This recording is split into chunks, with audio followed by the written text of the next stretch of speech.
Good evening, everyone. Happy Thursday. Thanks so much for joining us for this virtual college exploration, which is sponsored by StriveScan as well as VACRAO, which is the Virginia Association for Collegiate Registrars and Admissions Officers. So you are only actually able to see us or the panelists at the moment as they're speaking. We cannot see you. Your camera is off as well as your microphone, so we can't hear or see your beautiful faces. But in the meantime, definitely make sure that you have any questions. If you have any questions, that you utilize the Q&A function.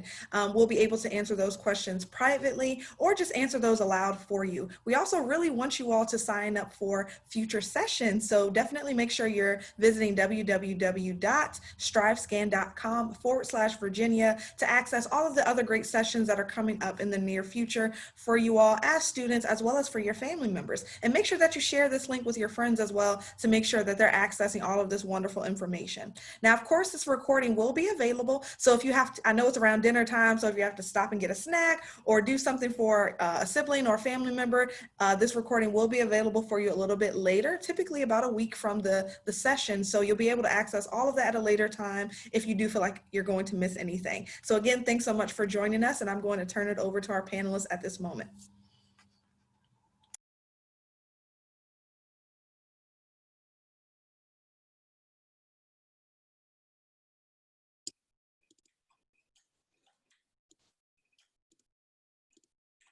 All right, everyone. Good afternoon. Thank you all for being here. My name is Luisa Burgos. I serve as Assistant Director in the Office of Undergraduate Admissions at Virginia Tech. And today's session, we'll talk about diversity at predominantly white institutions. And I'm gonna pass it on to my co-panelist, Caleb, to continue us in our introductions. Good evening, everyone. My name is Kaylin Asif. I'm the Director of Admission at Hollins University, which is a small women's private institution in Roanoke, Virginia. Excited to have you all joining us this evening. Hello, everyone. Jose Garcia, Assistant Director of Admissions for Multicultural Recruitment at the University of Richmond, small to medium-sized liberal arts college located in the city of Richmond.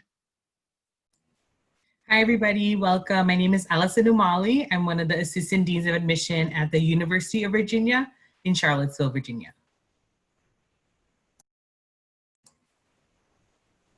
So before we begin, we wanted to do a land and labor acknowledgement. So we want to take this moment to honor and remember the traditional custodians of the land on which our colleges and universities are built, and the continuing connection these Native American and Indigenous peoples have to the land. We'd also like to honor and remember the Black and African enslaved people whose labor and knowledge were used to build our colleges and universities. So it's important for us to acknowledge this painful history in order for us to look forward and in also thinking about as we discuss our institutions today. So the next thing we wanted to do is just go over some of these terms. So you're here today in our session and panel. So you may have known PWI as predominantly white institutions. So PWIs are institutions in which more than 50% of the students enrolled identify as white. Some other terms and acronyms that you might see as you start to build your college application list and start applying to schools are here, shown here. So just go through each of these. So HBCU, Historically Black Colleges and Universities. So that's an institution that was founded before 1964, and their mission is to educate Black students. There's also, you may see HSIs, or Hispanic Serving Institutions. So that institution has more than 25% of their students enrolled who identify as Hispanic, Latinx. Some other colleges, universities you might see are TCUs, or Tribal Colleges and Universities. So those are mostly concentrated in the Midwest as well as the Southwest, and their mission is to maintain, preserve, and restore Native and Indigenous languages as well as culture. Another one you heard my colleague Kaylin mention, women's colleges and universities. So these were founded to give women access to higher education. Some women's colleges as well have changed admission policies to admit transgender women too. And as you may look, see, and find as you're building your list again, you may find that colleges and universities may fall under two of these. So another example is Spelman College, Women's College, which is also an HBCU. And now I'll pass it off to my colleague, Kaylin. Thank you. So as we start to have the conversation, really wanted to define kind of how we are utilizing diversity and inclusion for this presentation. So it's really important to note that each of our colleges and universities that you're seeking likely have their own definitions of diversity and inclusion. But for our purposes, we wanted to use a broad definition so that you might be better equipped to know how to discuss diversity and inclusion in your college search process. So for diversity, it includes all of the ways in which people differ, and it encompasses all the different characteristics that make one individual or group different from another. So the broad definition includes not only race, ethnicity, and gender, which we are often the common things that come to mind when discussing diversity, but also age, national origin, religion, disability, sexual orientation, socioeconomic status, education, marital status, language, and physical appearance. So like Allison mentioned, we are here to discuss PWI. So that is typically a racially focused categorization, but it's important that for the context of this discussion that diversity is encompassing of all of these identities. And we will share some of the support that our campuses offer with our goal and hope that each of you find an institution that will celebrate, nurture, and allow you the space to really celebrate all of the ways in which you identify. So inclusion is the active and intentional and ongoing engagement with diversity in ways that increases awareness, context knowledge, cognitive sophistication, and empathic understanding of the complex ways in which individuals interact with systems and institutions. So it's important to note that institutions can be diverse, but not necessarily inclusive. And so as we have our conversations, the things that we are definitely trying to highlight and discuss are the ways in which our institutions both celebrate diversity and inclusion, and the various programming elements that coincide with that. So some helpful questions as you start to navigate the college search process at an institution could be, how diverse is your community? But then also, in what ways has the institution prioritized diversity and inclusion?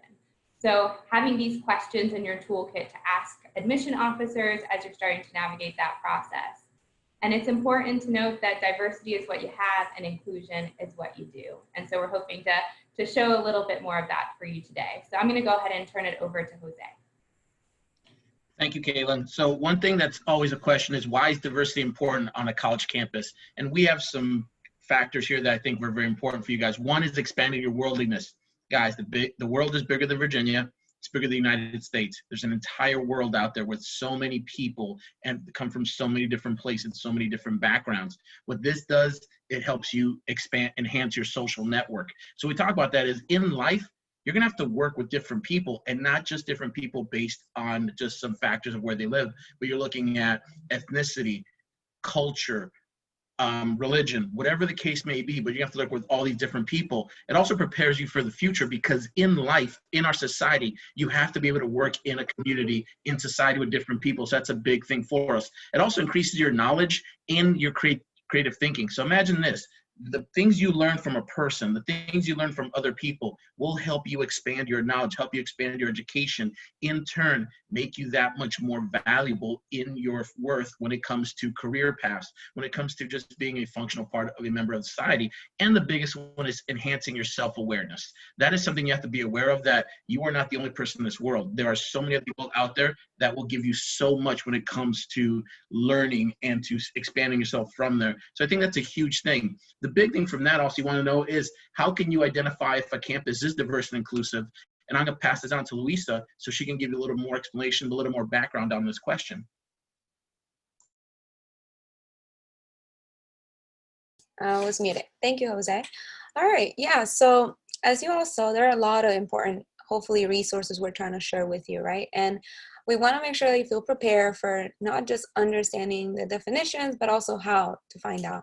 So one of the main places you can definitely do is looking at the statement of commitment to diversity and inclusion. You can find definitions of how the institution defines it. Another way that you can find this definition, or how they define it, or their goals of the institution, is in their strategic plan. That's usually where they will have goals, and sometimes that also involves diversity and inclusion for that. Most of the time now, especially in Virginia. Other places is asking what kind of resources and offices does that campus have? And we all are going to mention a lot of these in the next slides, but definitely ask those what offices, what resources we have.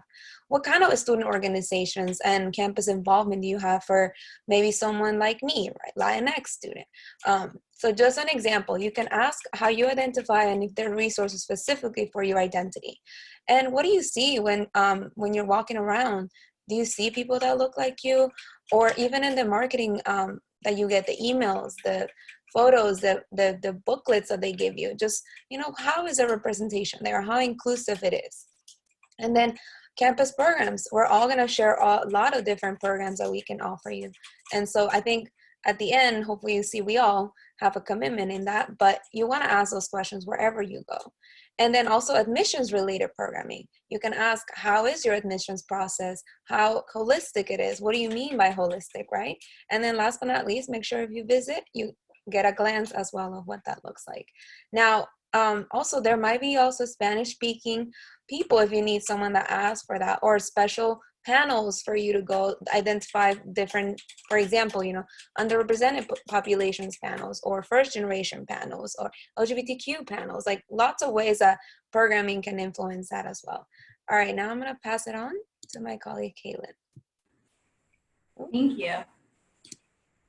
Yeah, so I'm excited to share ways in which Hollins is prioritizing diversity and inclusion on our campus. So the importance of diversity and inclusion is really embedded in the core of our campus and in the programming that we offer for students.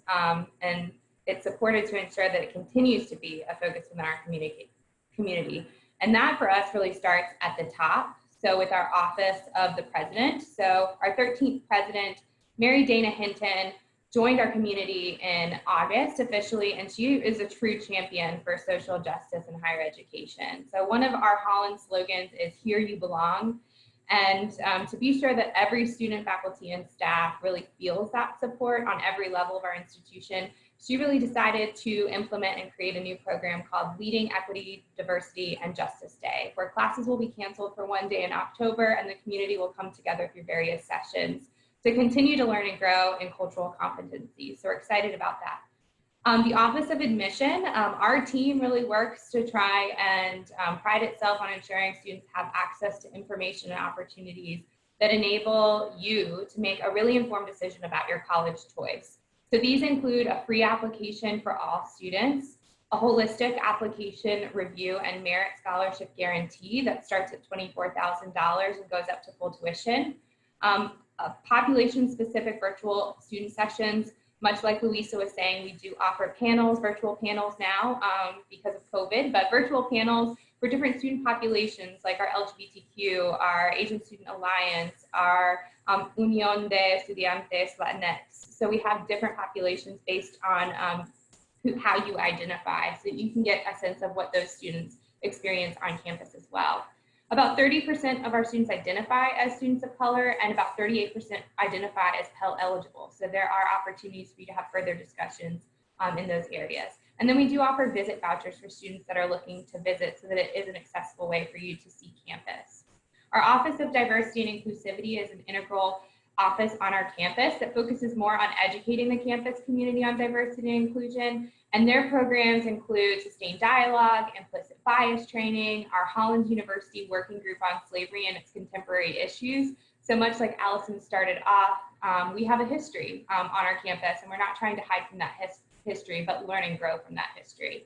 Combos, which are weekly topics to educate and support better cultural competency, and those can be anywhere from transphobia to anti-racism, and then celebrations for Cultural Heritage Months.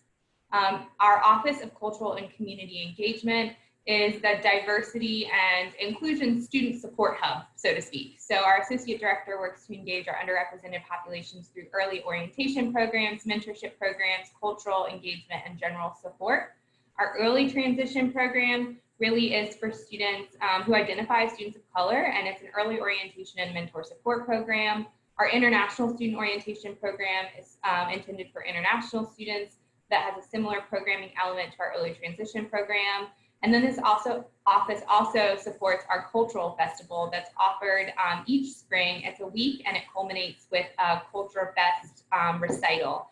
in which students are able to showcase their cultural backgrounds through different artistic means, so dance, music, poetry.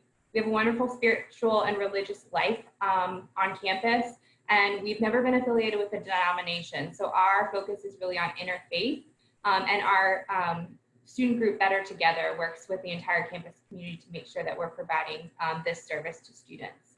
HU Connect in our FLY program is our first generation and low income support program with mentors who help students navigate the college transition process and help provide continuing education on things like money management, career prep, how to attack an interview, things like that. So really great support services there.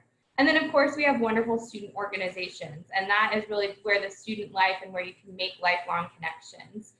Student organizations that are more culturally based include our Asian Student Alliance, our Unión de Estudiantes Latinx, our Black Student Alliance, our Muslim Student Alliance, Sexuality and Gender Alliance, and our multicultural literary journal that we call Gravel.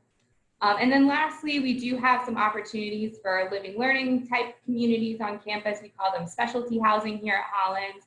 And we do have La Casa, which is our Spanish house, Global Village, which is Carven, and about 50% of the students that live there are domestic and about 50% are international students. So it allows a really great space for increased cultural competency and celebration of different cultures and dialects. And then our French house.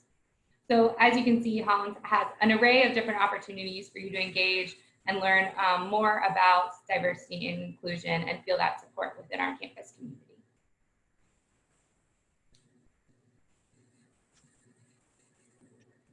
Here at the University of Richmond, we talk about diversity, we talk about inclusion, and I, just like Kaylin and the rest of my presenters know, it starts from the top. From us, it starts from our president, Dr. Ronald Crutcher, to our vice president, Stephanie DePaul, to my dean, Gil Villanueva, but here we embrace it. We talk about how far we've come and how quickly we've come. Here at the University of Richmond, where 10 years ago, we only had 10% of our students identified as U.S. students of color, to now we are at 32%. With that being said, have there been growing pains? Yes. Have there been things that happen? Yes. But just like at Hollins, here at University of Richmond, we embrace, talk about them, we go forward them, we attack them, we make sure that that does not become a norm, and we have a community that's very supportive of our diversity. And for us, we embrace diversity in all aspects from here. So the first one we look at is for our prospective students. We have two programs for our multicultural students or underrepresented students here on our campus. The first is MOVE, M-O-V-E, which is a prospective student program where we connect you with not only students on campus that from underrepresented, but also offices you may connect with. We connect you with different organizations. We give you examples of what is being offered here at the University of Richmond. We talk about different ways that we can help our students, but how we support them, how we help them out. And again, to answer those questions in the perspective category, in the perspective session, and when you're looking at colleges, universities. In the spring, we change gears. Now we look at the answer, which is geared towards our admitted underrepresented students. And this is a chance for us to be able to, again, answer those final questions, connect you with those students, help you get to that final point or that final decision. And again, just be a support service for you. Both of these programs are traditionally fly-in programs where we do pay for flights, transportation costs, all that. But due to COVID-19, we have gone to a virtual program for MOVE. And as right now, we are to be determined for our answer program.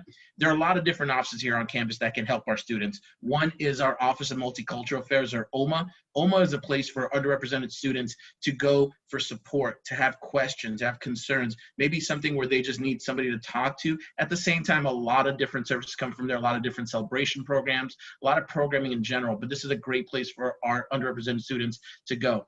Next one is Common Ground. This is our office for our first generation and LGBTQ+ students here on our campus. But again, a great space. Both these offices work together, again, with programming, support services, just being there to be a shoulder to lean on, someone to talk to, again, a guiding force in there. This is the first year we've actually started our Spider First Mentor program, which is awesome because in this program, a first-year student who is a first generation on our campus, 17% of our student body are first-generation students. But what we do is we give them mentors. We give them a student mentor, someone who they can talk to who is an upperclassman. At the same time, we give them a second mentor, a staff or faculty member, someone who they can lean on. And again, it comes from two different types of support. From the student side, someone that's going in their shoes, but at the same time, a staff or faculty member who can guide them and connect them with other people on campus as well. Academic Skill Centers is a great office because we know that it is sometimes a hard transition going from high school to college or from community college or transferring from one university to another university. So we give you support services there, which includes not only tutoring service, we had over 22,000 appointments last year, to just getting different labs, different connections, any way we can help you in the academic situation. So that's a lot for us. We also know that when it comes to getting to university, finance can be a big thing. We are one of less than 1% of the entire nation that meets 100% demonstrated need, which means that any student that has a high need, we will be able to cover it through grants, through scholarships, possibly some loans, but we do a great job of covering that aspect from there. We have lots of student affinity groups. We have lots of student organizations that our students can connect to as well. We also talk about our international center, and when we are 11% international on our campus, but we talk about embracing that diversity globally. So that comes from study abroad. We are the second most studied abroad school in the entire nation, with over 70% of our kids studying abroad for a semester, if not multiple times. And we want you to learn. We want you to go explore. Again, we talk about expanding yourself, expanding your self-awareness, and this comes from that study abroad aspect. So I think that is huge for us to go from there. The last thing I want to touch on is what we believe here in diversity at the University of Richmond, is the fact that we want to make sure that you are seen as a person, as a vital part. We talk about we're the only spiders, but being part of the web, knowing that you are a vital person here on this campus. I will now pass along to Allison at the University of Virginia. Thank you so much, Jose. So before I go into some of the resources and opportunities at UVA, I wanted to quickly share a piece of advice that I wish that someone would have told me during my own college admission process. So as you look at, the ethnic racial breakdowns and percentages and all those different statistics, as you're looking at maybe PWIs as well, or any other college universities you're looking at, I also encourage you to ask about other statistics and percentages, so specifically such as graduation and retention rates. And even more specifically is for students that identify or look like me, right? Or look like us on the panel with different identities as well. So in sharing that, I also, if you ask me that question, I always enjoy sharing that UVA has the highest graduation rate and retention rate of any public university in the country. And that is including for Black and African American students as well. So definitely encourage you to ask those type of probing questions too. So I also want to attribute these statistics and students being happy and returning to UVA as well to the offices and the student organizations that are across grounds. And some of the ones that I want to highlight and talk to you today are listed here.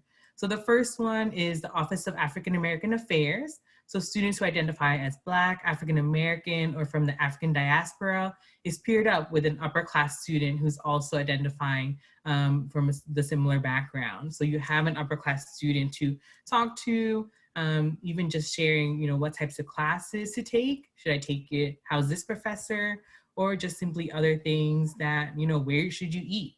As simple as that. But also they have specific tutoring sessions there, and also academic deans that can help you with graduate school applications or just anything in general in your academic life too. Another thing I want to mention, so alongside that peer advising I mentioned from OAAA, there's also the peer mentoring program for Hispanic Latinx students and Asian American students, Asian American, DESI, Indian, and DESI American as well. So APIDA is another acronym that's used for that too. And the Muslim students as well. There's all those peer mentoring programs in that way. But another one is peer financial counseling. So much like my colleague Jose mentioned at University of Richmond, they meet 100% of demonstrated financial need. UVA is another school that does that as well. And we have peer financial counselors. So there's somebody that you can talk to, maybe just to talk about how to budget your financial aid that you're getting or your paycheck, how to understand loans, or even just how to open bank accounts. So things like that in our peer financial counseling. Then there's also different student centers. So we have two that's pictured there at the bottom. The left is our Latinx Student Center and the right is our LGBTQ Center. And actually students have advocated to have those moved and renovated. So those opened up the renovated spaces last year. And the students really fought for and wanting a bigger and more visible space of those different centers. within our student center, Newcomb Hall. So other centers, including the ones pictured there, are the Multicultural Student Center, as well as an interfaith center in the same building. Another thing I want to mention here too is our first generation student support. So I know you heard from Jose as well about kind of mentoring for those students. Something at UVA is supporting students who are first generation and or lower income. We have a dedicated team within the Office of Dean of Students, and Dean Enoch is the leader of that team, and she brings together the student leaders from across organizations and whose missions are to support first generation lower income students. So they have that sort of coalition to kind of talk about different issues and how to support them as well. And President Ryan is a first generation college student himself, so a lot of initiatives that are going through there. Then the last thing I want to talk about is our Fall Fest and Native Indigenous Community Panel. So those are our two virtual fall events that are happening this semester. Fall Fest geared toward Black and Latinx, or Black and African American and Hispanic Latinx students and that student experience. And then the Native Indigenous Community Panel with students who identify as Native American or Indigenous and faculty as well. Now I'll pass it off to Luisa. All right, thank you. All right, so you all heard already so many resources, and I won't go into depth about repeating a lot that we also have, but I'll highlight some of the ones that I think are a bit unique to us that we offer. The first I want to highlight is for high school students, we have a couple of summer programs that are free of cost, where you get to campus if it's open, and we will cover all your stay while you're here. And that's the Black College Institute, the Hispanic College Institute, and the First Generation College Institute. So please keep an eye out for those. They are for rising juniors and rising sophomores. So if you fill out an inquiry card from our website, you can go fill that out. You'll definitely get an invitation to that when the application opens up. And then the next one is you can visit in the summer with our program called Sneak Peek. So that's definitely another one that you can look at, and it's just more of a one-day visit, but that one is also focused on underrepresented and underserved students, so in case you do want to have that visit.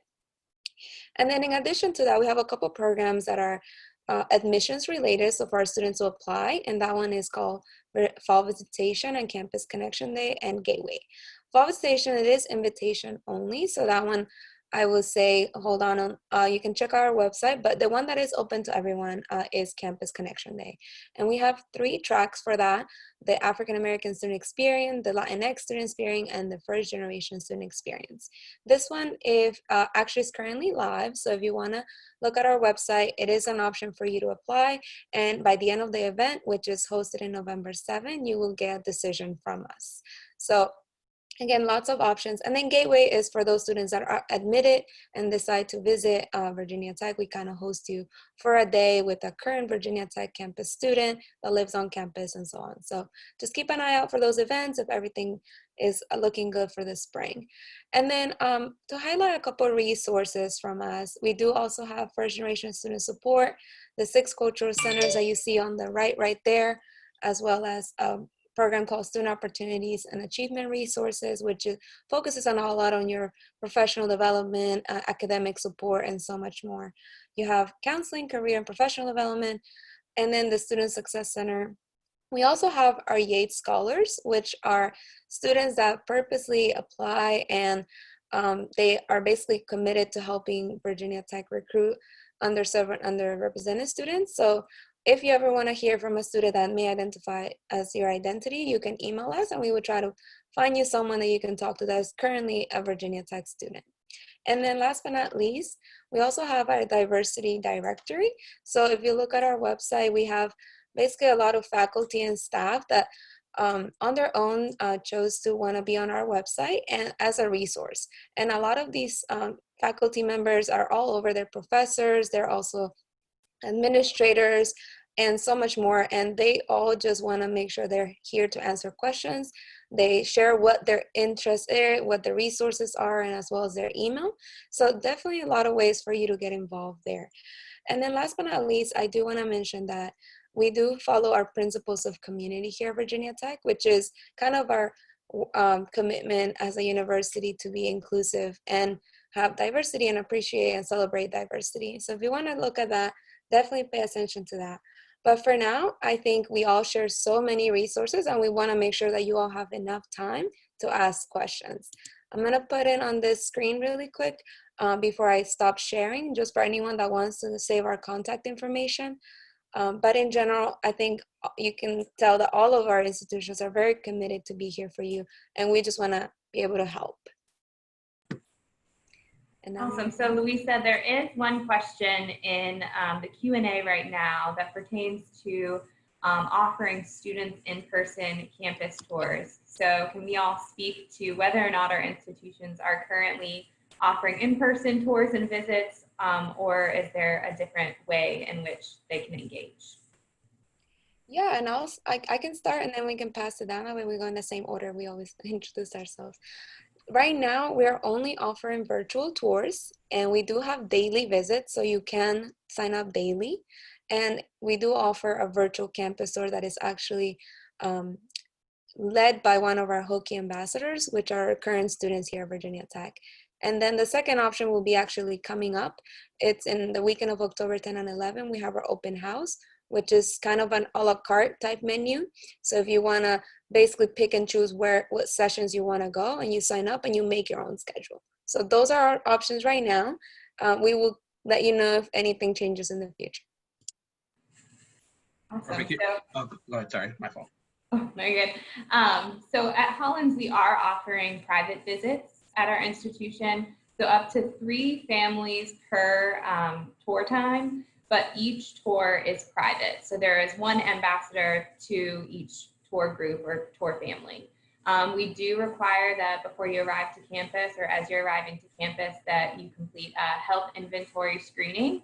And just make sure that you're being honest in that so that we can keep and protect our community as well as you.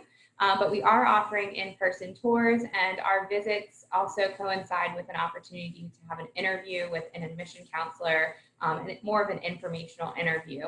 In addition to our visits, as we know that not everybody is comfortable with coming to campus, we do have several virtual experiences.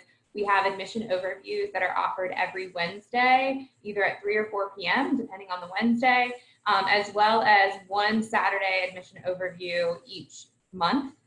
In addition to that, we have about 3 opportunities each week for you to engage with different subject areas. So like we were saying, the kind of population-based panels. So we have some panels for our Latinx students coming up, our first generation college students coming up, LGBTQ. So those would be great experiences if you identify in that way and want to hear from students at Hollins that also share that identity.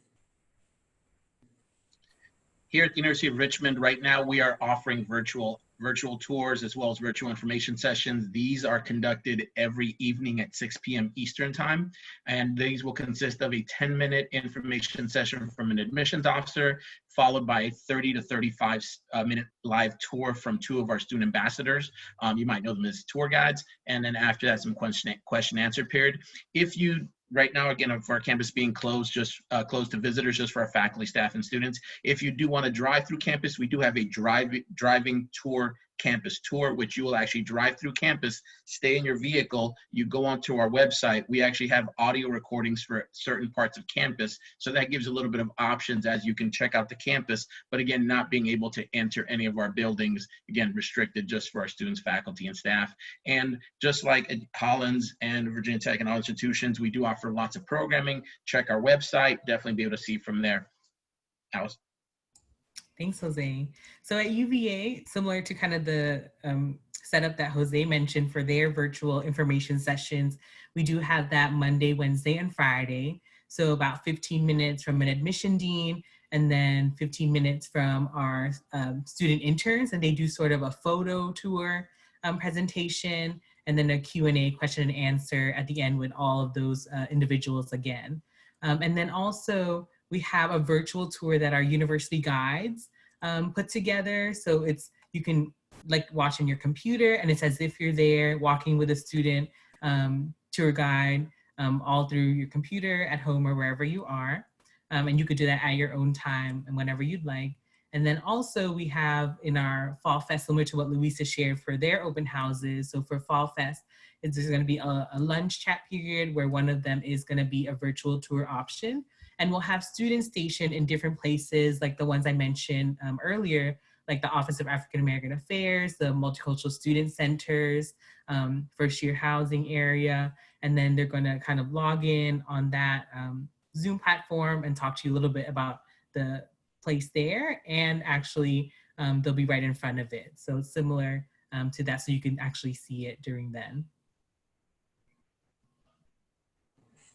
So a question about how students can get a sense of the campus culture and campus community without really being able to physically be on some of our campuses. So, and even at Hollins, you know, things look a little different with social distancing and inability to access the same thing. So maybe some advice on how students can connect and feel that sense of community virtually.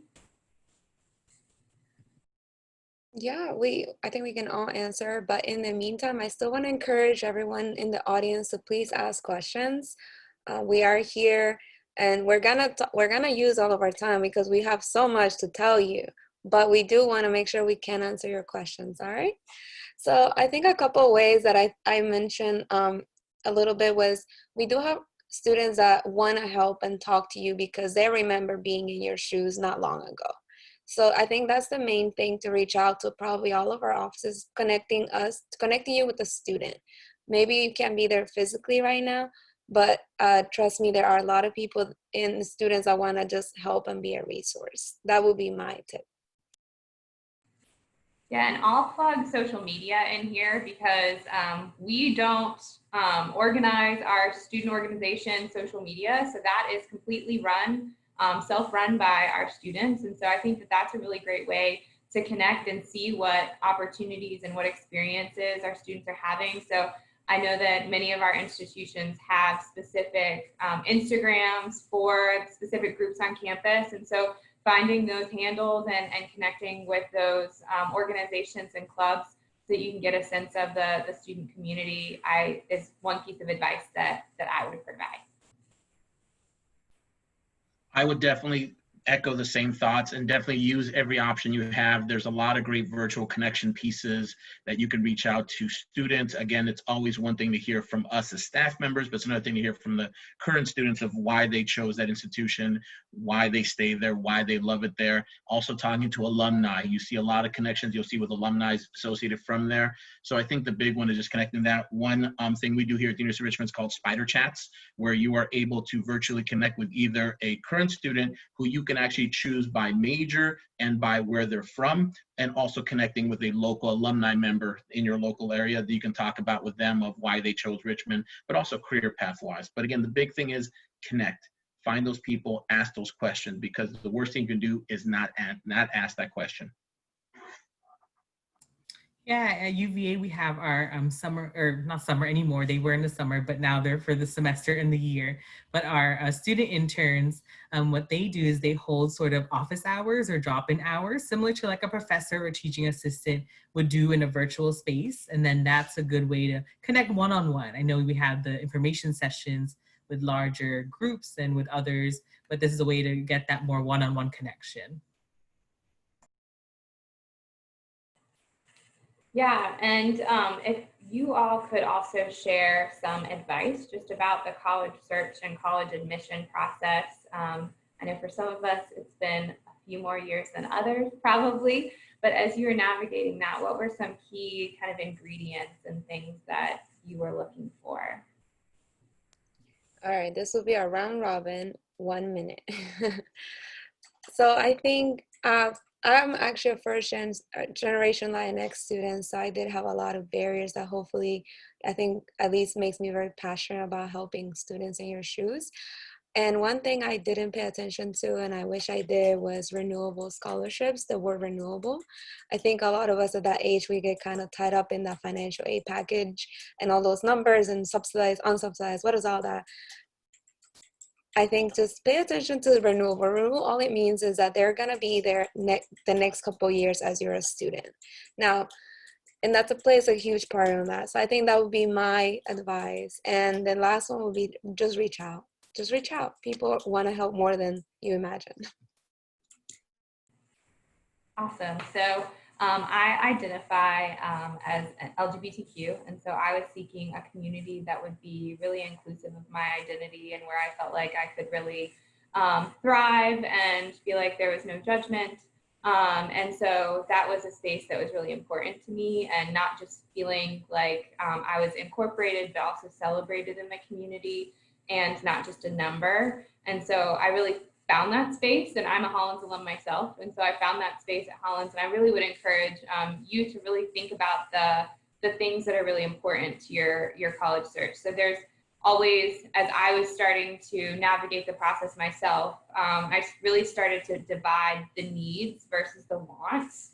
So what do I really need out of my campus community? And what are those kind of wants? Because those wants can kind of come and go, and they change and evolve, whereas your needs are really going to be there to ground you and stay with you forever. And so I knew that I needed a campus community that was going to allow me to kind of explore my identity further and provide me the support to do that. My advice would be, do not turn away or block any options out there. Look at every option you have out there. You would be surprised, because do not fall in love with a name. Do not fall in love with just somebody an opinion gives you. Give every university that contacts you a chance. You would be surprised where your future home might be. I give the example of, I am a first generation student from Los Angeles, California. I ended up going to college in Mississippi. So I think there's a lot of options for you. The state of Virginia has so many great options. You have four universities and colleges here that can give you give you great education, but definitely keep your options open. Give everyone a chance. Look at those schools. Look to see what you have in there, because the worst thing you could do is skip, avoid, just because you haven't heard of them. You'd be shocked. Your home, your future home, your place you'll be calling your alma mater, the place you'll be wearing your hoodie, your sweater, repping that mascot, could be that school that you never heard of now, and then come next year, you'll be at the university. But give a chance. Give a chance to every school that you can give out there, because, again, you'd be surprised where you end up at. And the example is LA to Mississippi.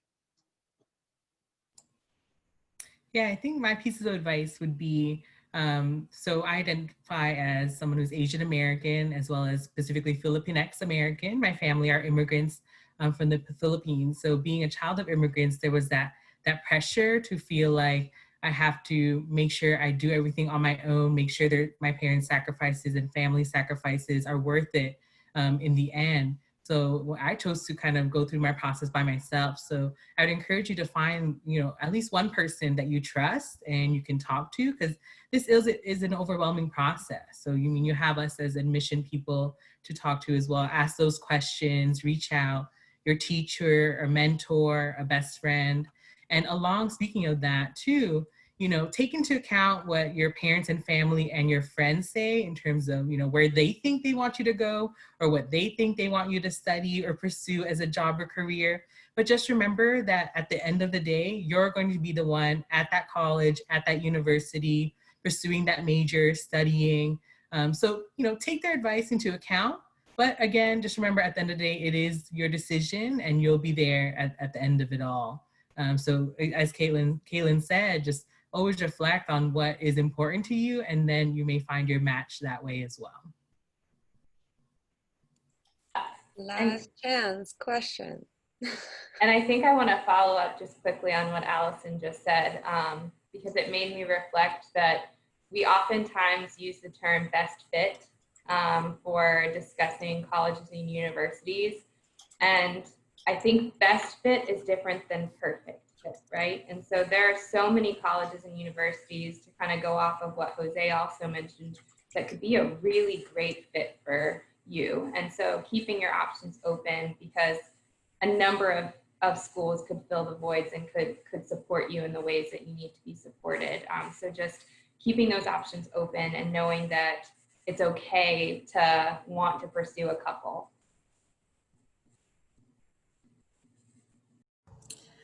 So Thank you everyone for joining us, as well as our panelists. Thank you so much for all of that wonderful information. It was so helpful, and I believe it probably helped a lot of our students here in Virginia.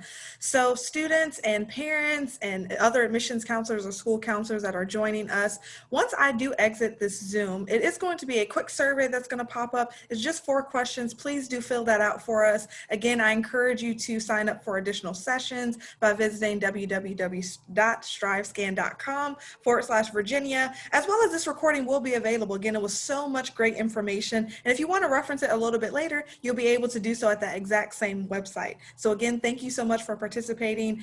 Stay strong, be safe, take care of yourselves, and have a great evening. Thanks so much.